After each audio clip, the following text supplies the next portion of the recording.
Hello guys, कैसे हो आप सब। उम्मीद है कि आप सब अच्छे से होंगे। आज का जो हमारा नया टॉपिक है that is radio nuclide generator. इससे पहले जो है आपने साइक्लोट्रॉन देखा, न्यूक्लियर रिएक्टर देखा, हाफ लाइफ देखी आपने। अब जो है नेक्स्ट टॉपिक है that is radio nuclide generator. ये भी एक डिवाइस ही होता है जो साइक्लोट्रॉन और न्यूक्लियर रिएक्टर की तरह ही काम करता है। अब आज के लेक्चर में हम जो है इसके बारे में डिटेल में जानेंगे कि इसकी कंस्ट्रक्शन क्या होती है और इसकी ज़रूरत क्यों पड़ी हमें। सबसे पहले जो है रेडियो न्यूक्लाइड जनरेटर जो है एक ऐसा डिवाइस है which is use to produce the short lived radioactive isotopes which are very useful clinically. Means यहाँ पे हम क्या करते हैं, short lived radioactive isotopes को हम क्या करते हैं, प्रोड्यूस करवाते हैं और इन्हीं को हम क्लिनिकली भी जो है फिर यूज करते हैं। The basic requirement for a generator, जो रेडियो न्यूक्लाइड जनरेटर है उसके लिए क्या क्या रिक्वायरमेंट होनी चाहिए। सबसे पहले जो है यहाँ पे जो हमारे पास एक यहाँ पे जो है पेरेंट रेडियो न्यूक्लाइड होता है, पेरेंट से फिर डॉटर रेडियो न्यूक्लाइड बनता है। अब पेरेंट रेडियो न्यूक्लाइड की होनी चाहिए लॉन्गर लाइफ। क्या होनी चाहिए, लॉन्गर लाइफ होनी चाहिए पेरेंट रेडियो न्यूक्लाइड की, और डॉटर रेडियो न्यूक्लाइड की होनी चाहिए शॉर्टर लाइफ। और जब पेरेंट से डॉटर रेडियो न्यूक्लाइड बनेगा it should be easily separated from the patient. फिर जो है इसको हमें ईजीली जो है इसको सेपरेट करना आना चाहिए। और अब जो है हमारे पास जो जनरेटर है इसमें काम होता कैसे है, इसमें होता है ऐसा है जो लॉन्ग लिव्ड रेडियो न्यूक्लाइड है वो टूटता है, it decays into the short lived radio nuclide. फिर क्या करते हैं, ये जो शॉर्ट लिव्ड रेडियो न्यूक्लाइड है इनको हम सेपरेट कैसे करते हैं, आइदर फिजिकली और केमिकली इसको क्या करते हैं, हम सेपरेट करते हैं। अब यहाँ पे जो जनरेटर है, जनरेटर क्यों आया हमारे पास, क्या वजह आ गई हमारे पास। सबसे पहले जो है इसको हम इजीली ट्रांसपोर्ट कर सकते हैं, एक जगह से दूसरी जगह ले जा सकते हैं। दूसरा तो हमारे पास आ गए short lived, source of short lived radio nuclide से हमारे पास। और यहाँ पे क्या है, क्यों ये शॉर्ट लिव्ड रेडियो न्यूक्लाइड था, क्योंकि यहाँ से पेरेंट और शॉर्ट लिव्ड फिर डॉटर रेडियो न्यूक्लाइड बनता है।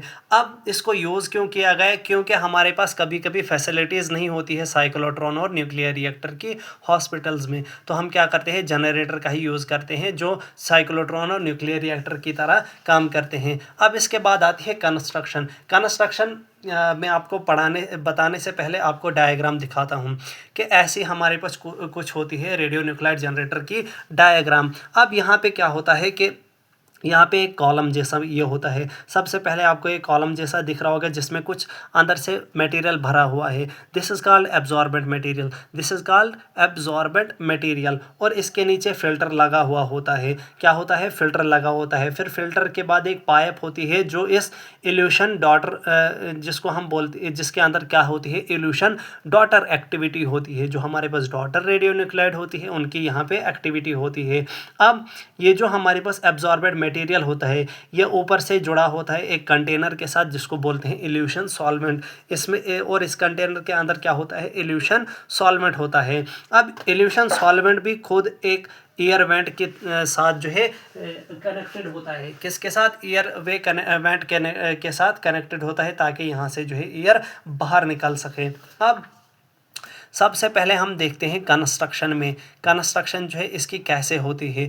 कि सबसे पहले मैंने बोला कि इट कंसिस्ट ऑफ ग्लास और plastic column fitted at the base of the at the bottom. अब जो ये बॉटम वाला एरिया है यहाँ पे क्या होता है, ये फिट होता है हमारा क्या, ये जो हमारे पास एक कॉलम है, कॉलम क्या है, गिलास का बना हुआ है और प्लास्टिक का बना हुआ है, या गिलास का या प्लास्टिक का। अब ये जो कॉलम हमारे पास होता है it is filled with absorbent material, किसका, एब्जॉर्बेंट मटेरियल से ये क्या होता है, फिल होता है अंदर से। अब ये एब्जॉर्बेंट मटेरियल क्या क्या हो सकता है, इट शुड बी रेजिन और इट शुड बी एल्यूमिना, या तो रेजिन होगा इसके अंदर या एल्यूमिना होगा। ऑन अब इसका काम क्या होता है, ये काम करता है, इस पे हमारा जो पेरेंट रेडियो न्यूक्लाइड होता है वो एब्जॉर्ब होता है। क्या होता है, इस पे पेरेंट रेडियो न्यूक्लाइड एब्जॉर्ब होता है यहाँ से, फिर यहाँ से फिल्टर होके चला जाता है इस वाली यहाँ पे होती है फिर इल्यूटेड डॉटर एक्टिविटी। अब क्या होता है, जो पेरेंट डिके करता है, जब पेरेंट डिके करता है कब तक वो डिके करेगा, जब तक ना पूरा का पूरा पेरेंट जो है कन्वर्ट हो जाए into the daughter radio nucleoid. और जब हमारे पास इक्विलिब्रियम एस्टेब्लिश हो जाए, इक्विलिब्रियम एस्टेब्लिश का होने का मतलब होता है सारे के सारे पेरेंट रेडियो न्यूक्लियड कन्वर्ट हो गए डॉटर रेडियो न्यूक्लियड में। तो इस वक्त क्या होता है, आफ्टर इक्विलिब्रियम जो हमारी डॉटर रेडियो न्यूक्लाइड होती हैं, फिर हमारी डॉटर रेडियो न्यूक्लाइड क्या करती हैं, हम देखते हैं ऐसा कि वहाँ पे वो भी डिके करती हैं with the same half life. जैसी हाफ लाइफ पेरेंट्स की थी वही हाफ लाइफ से ये भी क्या करता है, डिके करना स्टार्ट करता है, ब्रेक डाउन होना स्टार्ट होता है। अभी जब क्या होता है, जैसे आपने देखा कि इक्विलिब्रियम के बाद जो है हमारे पास डॉटर जो है, डॉटर रेडियो न्यूक्लाइड वो भी डिके कर रहे हैं with the same half life. अब क्या होता है, इन पेरेंट रेडियो न्यूक्लाइड और डॉटर रेडियो न्यूक्लाइड के बीच में जो है केमिकल प्रॉपर्टीज़ में डिफरेंस होता है, मींस अपनी अपनी केमिकल प्रॉपर्टीज़ होती हैं। और इसी वजह से, इसी डिफरेंस की वजह से जो है जो रेडियो न्यूक्लाइड की एक्टिविटी है उनको हम क्या करते हैं, बाहर निकालते हैं विद एन अप्रोप्रिएट सॉल्वेंट। जो हमारे पास इल्यूटेड डॉटर एक्टिविटी आपने देखा था, यहाँ पे एक कंटेनर है, इसमें इल्यूटेड क्या होता है, इल्यूटेड सॉल्वेंट होता है, एक सॉल्वेंट होता है जिससे हमारे पास क्या है, ये एक्टिविटी हम बाहर निकालते हैं। और हमारा जो पेरेंट रेडियो न्यूक्लाइड है वो वहीं पे रहता है कॉलम के ऊपर। अब यहाँ पे आपको एक एग्जांपल याद रखनी है किसकी, रेडियो न्यूक्लाइड जनरेटर की। वो क्या है, टेक्नीशियम 99M जनरेटर। एक जनरेटर क्या है, टेक्नीशियम 99 जनरेटर, 99M जनरेटर है जो प्रोड्यूस करता है किसको, टेक्नीशियम 99M को। ये क्या है, एक रेडियो न्यूक्लाइड है और कॉमनली यूज्ड आइसोटोप है किन में, मेडिकल इमेजिंग में।